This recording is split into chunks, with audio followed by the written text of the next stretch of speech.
Good morning students, CCA online education channel में आज सभी विद्यार्थियों का स्वागत है। आज की क्लास में बच्चों अपन लास्ट टॉपिक जो अपन ने पढ़ा था वाटर पोल्यूशन, जल प्रदूषण क्या होता है उसके बारे में अपन ने चर्चा कर ली थी। आज अपन देखते हैं जल प्रदूषण के स्रोत क्या है, वाटर पोल्यूशन की जो सोर्सेज हैं वो क्या है, किन कारणों से जल प्रदूषण होता है और ये जो कारक हैं वो किस प्रकार से जल प्रदूषण को बढ़ाने के लिए उत्तरदायी हैं, इनके बारे में अपन चर्चा करेंगे। तो सबसे पहले अपन आज की क्लास में अपना टॉपिक लिखते हैं और वो है जल प्रदूषण के स्रोत। जल प्रदूषण के स्रोत। देखो बच्चों, जल प्रदूषण के स्रोतों की यदि हम बात करें तो अपन स्टडी अध्ययन के तौर पे यदि हम बात करते हैं तो जल प्रदूषण के स्रोतों को हम दो भागों में बांट लेते हैं। अपनी स्टडी की आवश्यकता के अनुसार हम उसे दो भागों में डिवाइड कर लेते हैं, दो भागों में उनको बांट लेते हैं।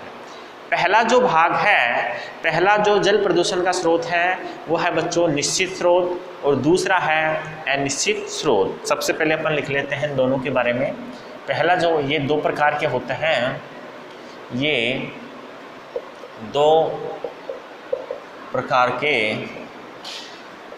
होते हैं बच्चों, और ये जो दो प्रकार के होते हैं उनमें से पहला जो इनका प्रकार है वो है निश्चित स्रोत।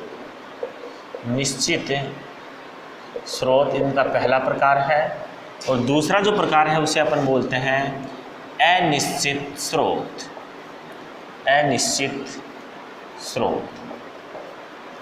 देखो बच्चों, निश्चित स्रोत जैसे कि आपको नाम से पता लग रहा है, अनिश्चित स्रोत दोनों के बारे में आपको नाम से पता लग रहा है। निश्चित स्रोत वे स्रोत होते हैं जो जनरली जिनके बारे में अपने को जानकारी होती है, जिन सोर्सों से जल प्रदूषण हो सकता है उसकी अपने को पहले से जानकारी होती है और इनके ऊपर सामान्य रूप से ध्यान भी रखा जाता है कि ये जो जल स्रोत हैं उनसे जल प्रदूषण कम से कम मात्रा में हो। अनिश्चित स्रोतों की यदि हम बात करें तो अनिश्चित स्रोत वे स्रोत होते हैं जिनके बारे में अपने को पूर्व में कोई जानकारी नहीं होती है, केवल संभावना लगाते हैं अपन, हो भी सकता है और नहीं भी हो सकता है उन स्रोतों के माध्यम से जल प्रदूषण। तो यहाँ पे दो प्रकार के जल प्रदूषक स्रोत हैं, पहला निश्चित स्रोत, दूसरा अनिश्चित स्रोत। निश्चित स्रोतों के बारे में जल प्रदूषण होगा, कौन कौन से स्रोत हैं इनकी अपने को जानकारी होती है, जबकि अनिश्चित स्रोत जो होते हैं उनके बारे में अपने को पहले से कोई जानकारी अनुभव नहीं होती है, पहले से कोई जानकारी अपने को ज्ञात नहीं होती है।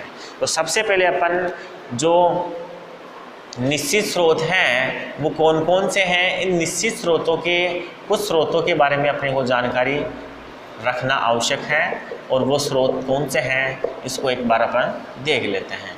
पहला है निश्चित स्रोत। निश्चित स्रोत में पहला आपके औद्योगिक अपशिष्ट विसर्जन होता है। उद्योगों से निकलने वाले जो अपशिष्ट पदार्थ होते हैं उन पदार्थों से जल प्रदूषण बहुत आयात में होता है। उद्योगों के अंदर कई प्रकार के जो रसायन होते हैं वो प्रयुक्त होते हैं, जल अत्यंत आवश्यक होता है उद्योगों के लिए। तो ये जो जल निकल के आता है उद्योगों से उसके अंदर कई अपशिष्ट पदार्थ मिलकर आते हैं जो जल को प्रदूषित कर देते हैं। तो पहला जो इसका स्रोत है वो है बच्चों औद्योगिक अपशिष्ट विसर्जन। औद्योगिक अपशिष्ट विसर्जन अर्थात उद्योगों से निकलने वाला अपशिष्ट पदार्थ जो विसर्जित होता है, जो जल के साथ घुलकर बाहर आ जाता है, ये जल प्रदूषण का कारण बनता है, जल प्रदूषण के स्रोत होते हैं। दूसरा है शोधन संयंत्र। जहाँ पे शोधन संयंत्र की बात करें तो इन शोधन संयंत्रों से भी जल प्रदूषण होता है, क्योंकि ये शोधन संयंत्र जो होते हैं ये रिफाइनरी होते हैं। सामान्यतः तेल है, सामान्यतः कोलतार है, पेट्रोलियम है, या आपके अन्य जो शोधन पदार्थ होते हैं उनके शोधन के लिए जो रिफाइनरी लगाई जाती है वहाँ से भी जल प्रदूषण होता है। इसके अलावा तीसरा जो निश्चित स्रोत है वो है डेयरी उद्योग। देखो बच्चों, डेयरी उद्योग के अंतर्गत पनीर, दूध, दही, छाछ ये आपके बनाए जाते हैं। तो इस दौरान क्या होता है कि जल की आवश्यकता होती है और कई प्रकार के जो रसायन होते हैं वो उद्योगों से, डेयरी से, यंत्रों से निकलते हैं और वो जल को प्रदूषित कर देते हैं। इसके अलावा चमड़ा उद्योग से स्रावित जल जो होता है वो भी जल प्रदूषण का कारण बनता है। चमड़ा उद्योग से स्रावित जल। देखो बच्चों, चमड़े का शोधन जहाँ होता है उस जगह पे पानी का उपयोग होता है। चमड़े के शोधन के साथ साथ जो अपशिष्ट पदार्थ होते हैं वो इस जल के साथ घुलकर बाहर आ जाते हैं और ये जो जल होता है ये जल प्रदूषण का कारण बन जाता है। इसके अलावा अगर हम बात करें तो नगर मल अपशिष्ट जो सीवरेज प्लांट होते हैं, सीवरेज लाइनें होती हैं, ये भी जल प्रदूषण का कारण बनती हैं। नगर मल अपशिष्ट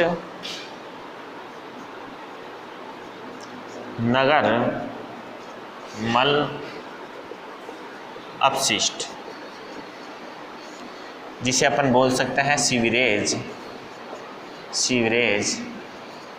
लाइनें। सीवरेज लाइनें जो हैं, नगर मल अपशिष्ट जो होता है वो भी जल प्रदूषण करता है यदि उसका उचित निस्तारण नहीं किया जाता है। उसका शुद्धिकरण एक निश्चित क्षेत्र में निश्चित ट्रांसप्लांट के माध्यम से उसका शुद्धिकरण नहीं होता है, डायरेक्ट ही नदियों के अंदर, तालाबों में छोड़ दिया जाता है तो नदियाँ दूषित हो जाती हैं। इसके अलावा जो वायवीय अवपात होता है, हवा के कारण भी जल प्रदूषण होता है। वायवीय अवपात के माध्यम से भी वायवीय अवपात होता है, इसके माध्यम से भी जल प्रदूषण हो जाता है। यह आपके निश्चित स्रोत हैं कुछ जो जल प्रदूषण के लिए उत्तरदायी हैं। इन्हें आप स्क्रीनशॉट लेके नोट कीजिए। फिर अपन कुछ जो अनिश्चित स्रोत हैं उन अनिश्चित स्रोतों की जानकारी लेते हैं और आगे अपन देखते हैं क्या है। तो यहाँ अपन दूसरा हेडिंग लगा लेते हैं, वो है अनिश्चित स्रोत।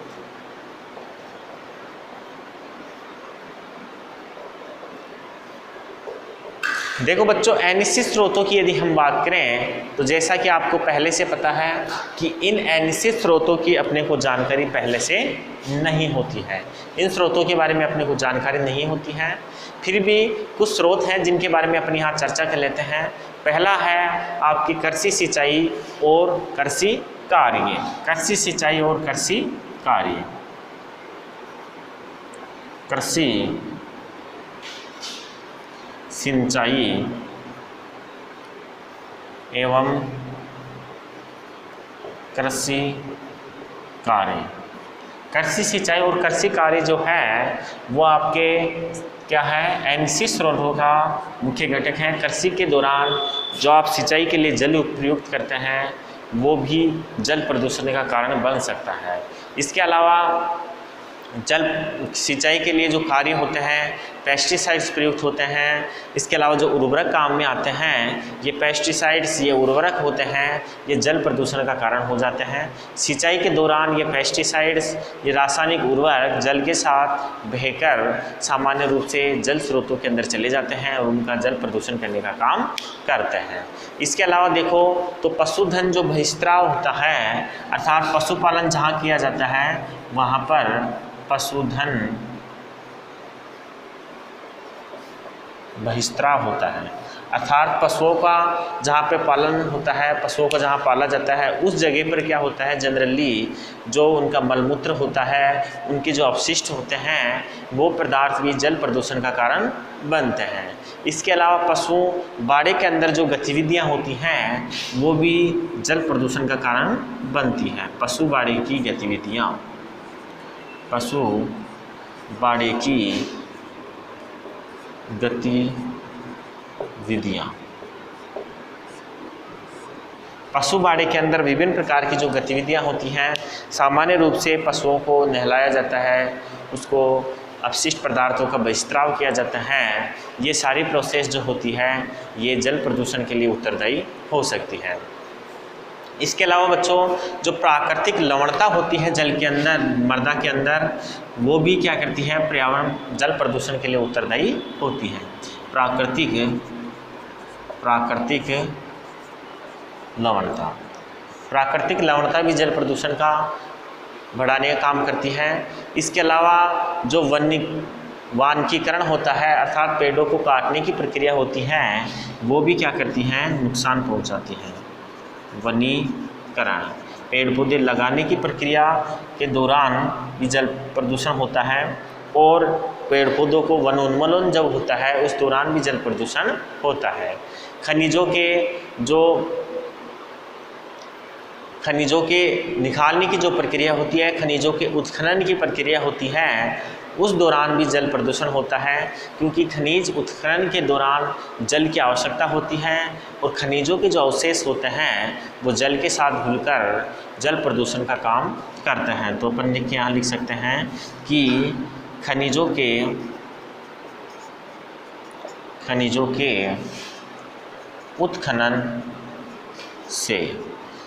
के उत्खनन से भी आपके जल प्रदूषण हो सकता है। इसके अलावा यदि हम बात करें तो समुद्री लवणता जो होती है और समुद्र के अंदर जो लवण होते हैं वो भी जल प्रदूषण का कारण बन जाते हैं। तटीय क्षेत्र के आसपास का जो जल क्षेत्र होता है उसे समुद्र की जो लवणता होती है उन जल स्रोतों को प्रभावित करती है। समुद्रीय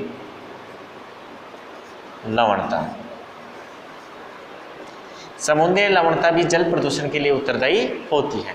इसके अलावा यदि हम बात करें तो तेल क्षेत्रों से भी जो तेल का विसर्जन होता है उसके माध्यम से भी जल प्रदूषण होता है। कई बार क्या होता है, कई बड़ी दुर्घटनाएं हो जाती हैं। जो तेल के टैंकर होते हैं, बड़े बड़े जहाज़ होते हैं, वो समुद्र के अंदर दुर्घटनाग्रस्त होने से जो तेल होता है वो समुद्र में फैल जाता है और जल प्रदूषण के साथ साथ पारिस्थितिकी तंत्र को भी प्रभावित कर देता है। तो तेल क्षेत्रों से जो तेल का विसर्जन होता है वो भी जल प्रदूषण के लिए उत्तरदायी है। तो मैं लिख देता हूँ तेल क्षेत्रों से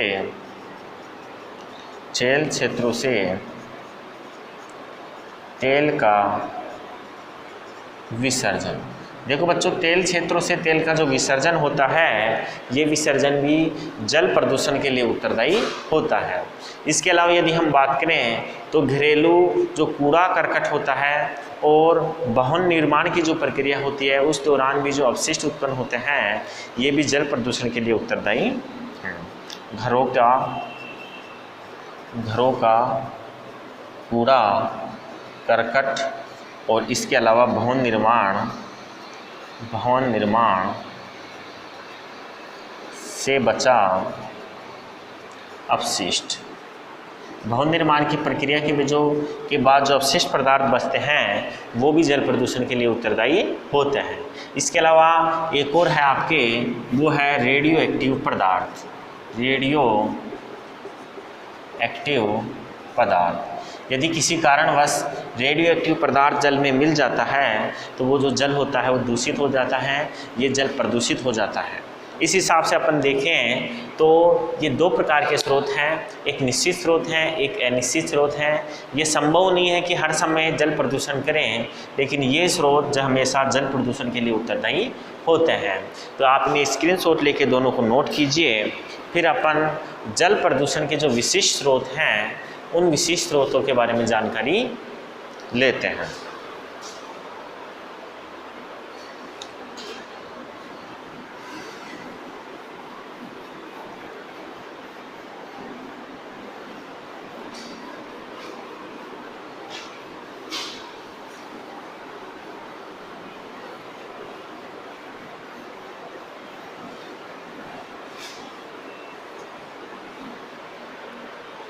जल प्रदूषण के स्रोतों को अपने दो भागों में वर्गीकृत करके अध्ययन किया है।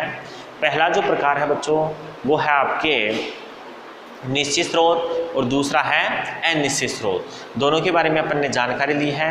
अब अपन जल प्रदूषण के जो विभिन्न स्रोत हैं उन स्रोतों के बारे में जानकारी लेते हैं। इनमें जल प्रदूषण का पहला स्रोत है जैविक स्रोत।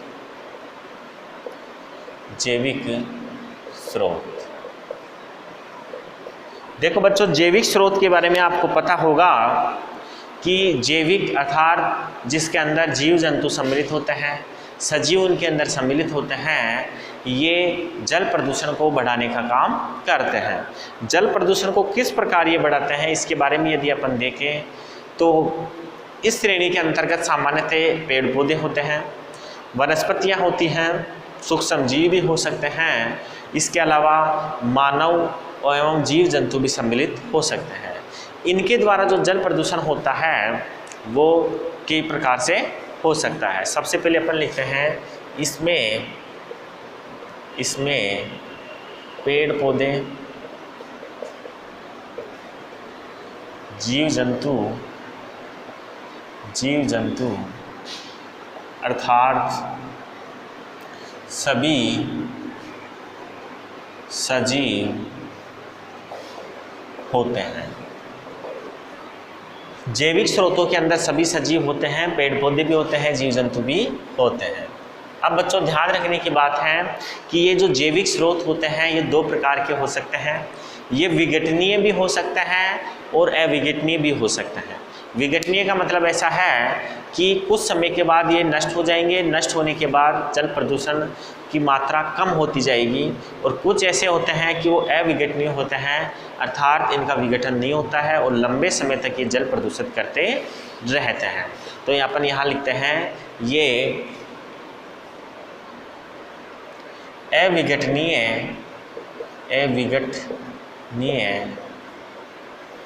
व विघटनीय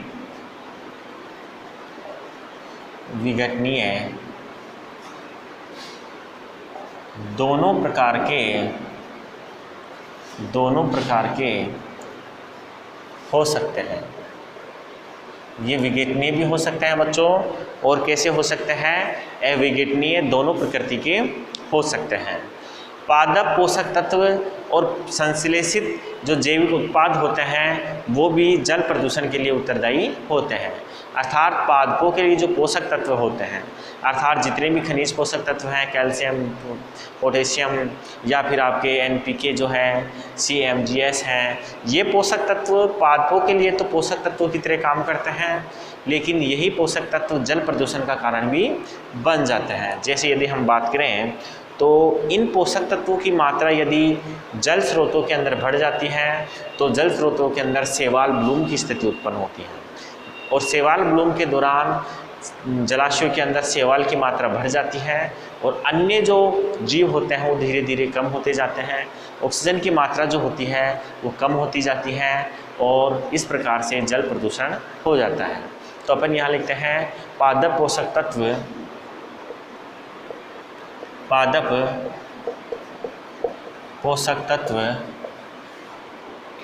भी प्रदूषण का कार्य करते हैं। अर्थात कैल्शियम, पोटेशियम, NPK ये पोषण तत्व का प्रदान करते हैं किसको, पादपों को, लेकिन ये जल प्रदूषण के लिए, जलों के लिए प्रदूषण का काम भी करते हैं। संश्लेषित जो जैविक उत्पाद होते हैं ये भी जल प्रदूषण बढ़ा देते हैं। संश्लेषित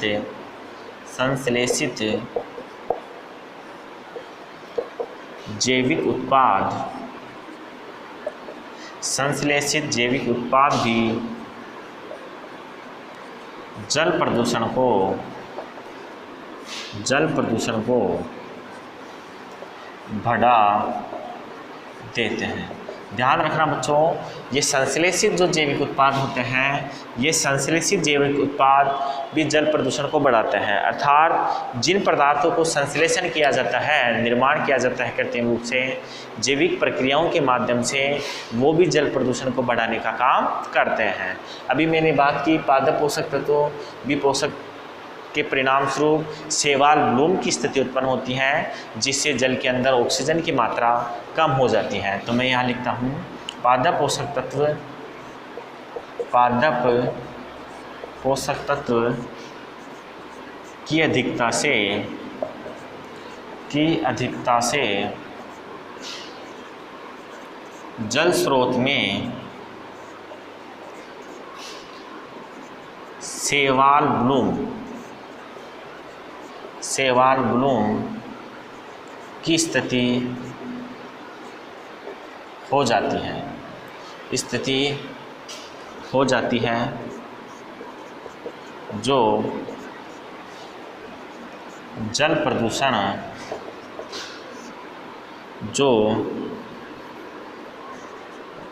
जल में O2 की कमी कर जल प्रदूषण करती है। देखो बच्चों, शैवाल ब्लूम क्या होता है, शैवाल की अधिकता हो जाती है जल स्रोतों में, इसे शैवाल ब्लूम बोलते हैं। और शैवाल ब्लूम सामान्यतः पादप पोषक तत्वों की पूर्ति यदि जलाशयों में ज़्यादा हो जाती है तो शैवाल वृद्धि करते हैं अधिक मात्रा में, और इस स्थिति के कारण शैवाल ब्लूम की स्थिति उत्पन्न हो जाती है। शैवाल ब्लूम की जब स्थिति ज़्यादा उत्पन्न हो जाती है तो ऐसी स्थिति के अंदर जल में जो घुली हुई ऑक्सीजन होती है उसकी मात्रा कम हो जाती है, और अन्य जलीय जीव जो होते हैं उनको ऑक्सीजन कम मिलने से धीरे धीरे वो नष्ट हो जाते हैं, और इस प्रकार संपूर्ण जो जल स्रोत होता है वो दूषित हो जाता है। यदि हम बात करें तो जल के अंदर जो घुली हुई ऑक्सीजन की मात्रा है, अर्थात डिजोल्व ऑक्सीजन, अर्थात जल में घुली हुई O2 की मात्रा, DO का मान 4 से 6 ppm होता है, अर्थात पार्ट पर मिलियन होता है 4 से लेकर 6 के बीच। किसका? जल में घुली हुई ऑक्सीजन की मात्रा कम से कम इतनी होनी चाहिए, 4 ppm से कम अगर ऑक्सीजन उपस्थित है जल में घुलित अवस्था में DO के रूप में, तो ऐसी स्थिति के अंदर जल स्रोत, जलीय जीव नष्ट होने से जल स्रोत दूषित हो जाएगा। इसके अलावा यदि हम बात करें तो सड़े गले जो अपशिष्ट पदार्थ होते हैं, औषधालयों से निकलने वाला जो जैविक कचरा होता है, ये भी जल प्रदूषण को बढ़ाते हैं। तो अपन यहाँ लिखते हैं कि सड़ा गला अपशिष्ट पदार्थ जल प्रदूषण को बढ़ाता है। सड़ा गला जो भी अपशिष्ट पदार्थ होता है बच्चों, ये जल प्रदूषण को बढ़ाने का काम करता है। इसके अलावा औषधालयों से निकलने वाला जो अपशिष्ट होता है, जैविक कचरा जो होता है, ये भी जल प्रदूषण को बढ़ाता है। औषधालयों से निकलने वाला जैविक कचरा जल प्रदूषण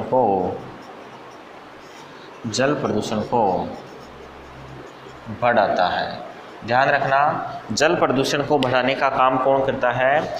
आपके औषधालयों से निकलने वाला जो जैविक कचरा होता है वो भी जल प्रदूषण को बढ़ाने का काम करता है। तो बच्चों, अपन ने आज की क्लास के अंदर जल प्रदूषण के निश्चित और अनिश्चित स्रोतों को देखा है। उसके बाद जो जल प्रदूषण का पहला स्रोत है, जिसे जैविक स्रोत के नाम से जानते हैं, उस जैविक स्रोत के बारे में अपन ने चर्चा करी ली है। आज की क्लास यहीं तक लेगी। नेक्स्ट क्लास के अंदर अपन जल प्रदूषण का अगला जो स्रोत है उसके बारे में चर्चा करेंगे। थैंक यू, धन्यवाद।